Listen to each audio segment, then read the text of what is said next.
Hola, ¿cómo estamos? Bueno, pues como os conté en el primer vídeo, esto es una serie de vídeos sobre aislamiento, en el cual vamos a tratar desde lo más básico, que ya os he explicado en el primer vídeo, hasta, bueno, pues casos más complejos, con técnicas en vivo, de cómo se deben hacer cosas. En este vídeo, que es el segundo de la saga, por decirlo de alguna forma, vamos a tratar sobre los diversos materiales que nos encontramos ya para aislar, ¿vale? En específico los diques de goma y los materiales auxiliares que vamos a gastar. Nosotros personalmente aquí en la clínica, en cirugía facial venidor, no disponemos de toda la variedad de diques que existen, ya que concentramos nuestro trabajo con un tipo de diques de goma que son los Nicton. Como podemos ver, los Nicton, hay dos tipos de Nicton, los que gastamos nosotros, los azules y los negros. Ambos tienen una medida de 6×6, que es el ancho por el alto que tiene, vamos, un cuadrado, en el cual se puede dibujar perfectamente todas las angulaciones para los diferentes cuadrantes que se van a aislar. ¿En qué radica la gran diferencia de los diques? Bueno, pues si podemos ver, los diques azules tienen una elasticidad bastante grande, mientras que los negros tienen una elasticidad bastante más reducida. ¿Por qué motivo? Porque el grosor del dique es mucho mayor. Entonces es mucho más difícil alargarlo, comprimirlo, y sobre todo pues cuando hagamos aislamientos un poco más complejos tendrá una mayor capacidad de invaginación. ¿Qué es una capacidad de invaginación? Es cuando el dique nosotros lo podemos revertir para que no haya una salida del fluido crevicular de los dientes, ¿vale? Entonces eso es en lo que radica realmente la diferencia. Luego hay otros tipos de diques, muchísimos más, los de Hygienic, hay también los de Colten. A mí lo que no me gusta de la gran mayoría de esos diques es la densidad que tienen, a pesar de que nos dicen que son diques medios, que van muy bien y tal. Bueno, pues no tienen la capacidad de tensión que tienen sobre todo esta marca de diques de goma. Obviamente hay casos especiales, como todo en la vida, y hay personas que no podemos tratar con diques de látex.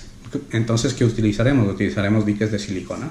Diques de silicona como los de la marca Roeco, que bueno, a pesar de ser bastante elásticos, porque son muy elásticos comparados con los diques de látex, bueno, pues nos dan una situación en la cual podemos utilizar también aislamiento absoluto en casos especiales. Entonces eso es fundamental. Luego, otro tema fundamental en el apartado del dique de goma es la forma en la cual vamos a realizar los agujeros. Nosotros tenemos los perforadores. Los perforadores tienen diversos agujeritos, los cuales van a ir en función del diente que nosotros queramos aislar. Yo siempre recomiendo, y para mí es la forma idónea, que el agujero que nos va a dictar el clamp siempre sea el mayor o un punto menos que el mayor. ¿Por qué motivo? Porque de esa forma nosotros podemos pasar fácilmente el arco del clamp y sobre todo el dique sin que se desgarre. Esto es precisamente una de las cuestiones en las cuales hay más diferencia de estos diques de goma con respecto a los otros tipos de dique de goma. En los otros diques de goma siempre tenemos que ir a buscar los agujeros más grandes en general para cualquier diente, porque si no tenemos mucha capacidad de desgarro del dique. Y luego, bueno, pues para aislar el resto de los dientes, para molares, suelo utilizar el intermedio, y a partir de premolares para adelante siempre pequeñito. Para mí eso es una cuestión que no hay alternativa. ¿Por qué? Porque es lo que os estaba explicando. Hay mucha capacidad de inversión del dique y sobre todo de aislamiento a nivel gingival, que para mí es una cuestión importante. Por otro lado, tenemos, para pasar los puntos de contacto entre los dientes con el dique de goma, tenemos hilo o seda o cinta. ¿Cuál es la diferencia de todo esto? Bueno, pues a mí las cintas dentales me gustan mucho. ¿Por qué? Porque son bastante duras, son bastante rígidas, se suelen deshilachar con bastante poca facilidad y sobre todo no chupan líquido, no son capaces de absorber ningún material líquido. Entonces eso, tienen muy buena tensión, son muy rígidas y eso nos permite pues pasar por los puntos de contacto interproximales bastante fácil. La seda dental también es bastante buena, aunque es un poquito más gruesa, entonces pasarla por entre medio de los puntos de contacto es un poco más difícil, nos resulta un poco más complicado a veces. Yo por ende siempre tiro a pasarlo con cinta dental, que para mí es lo mejor. Otro material fundamental para mí son los bueyes. ¿Qué son los bueyes? Son cintas de látex de goma, de caucho, que para lo que sirven es para, en momentos determinados, cuando hemos aislado una arcada entera, cuando hemos hecho un aislamiento bastante potente, pues para no tener que recurrir a tantos clamps y que el campo nos quede abarrotado, por decirlo de alguna forma, pues tenemos estas cintas que son muy elásticas y lo que hacemos es en el extremo final las alargamos, pasamos por el punto de contacto, soltamos y queda absolutamente cerrado todo el campo de trabajo, ¿vale? Entonces, bueno, pues a mí a veces sí que la suelo gastar, no la suelo gastar con predilección, pero bueno, como estamos haciendo una recapitulación un poco de todo el material necesario para estos momentos, pues os lo enseño también, ¿vale? ¿Qué otras cosas suelo gastar en mis aislamientos diarios? Para mí, fundamentales, los hilos de retracción. Los hilos de retracción, en su defecto, el teflón. ¿Cuál es la diferencia entre los dos?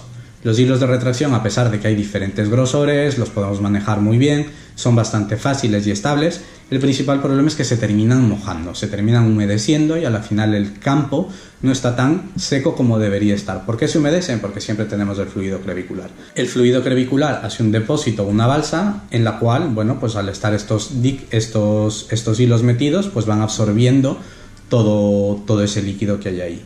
Esa es la principal diferencia con el teflón. El teflón es un material, bueno, pues que se lleva gastando durante mucho tiempo. Nosotros, los teflones, lo que solemos hacer es esterilizarlos y los guardamos, porque la gran ventaja que tienen los teflones es que no se desintegran a la esterilización en un ciclo de plásticos.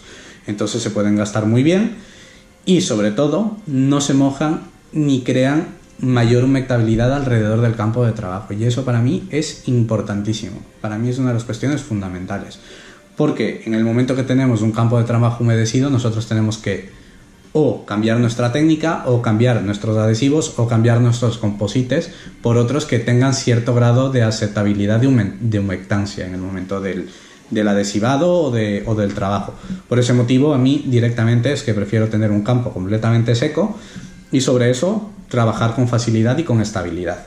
Y por último, en este apartado, para mí, otra de las cosas que me gusta muchísimo gastar y que lo suelo gastar prácticamente a diario, que es, claro, nos preguntamos, bueno, sí, los hilos están muy guay y tal y cual, los teflones también, pero ¿cómo los colocamos? ¿Cómo colocamos un hilo? ¿Cómo colocamos un teflón a ese nivel?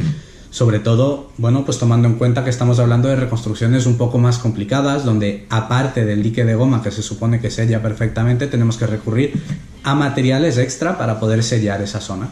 Para mí, uno de los materiales fundamentales es la espátula Fisher. Es una espátula, pues, bastante interesante. ¿Por qué motivo?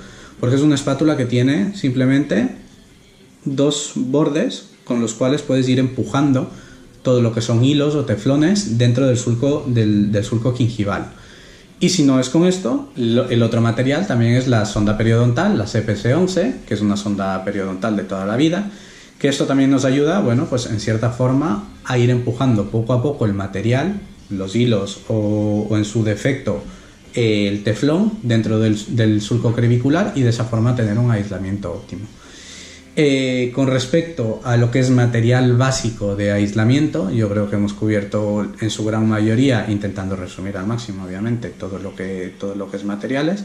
Así que nada, os dejo hasta el siguiente vídeo y ya iremos viendo un poquito más de lo que son aislamientos de verdad y técnicas en vivo, ¿vale? Muchas gracias.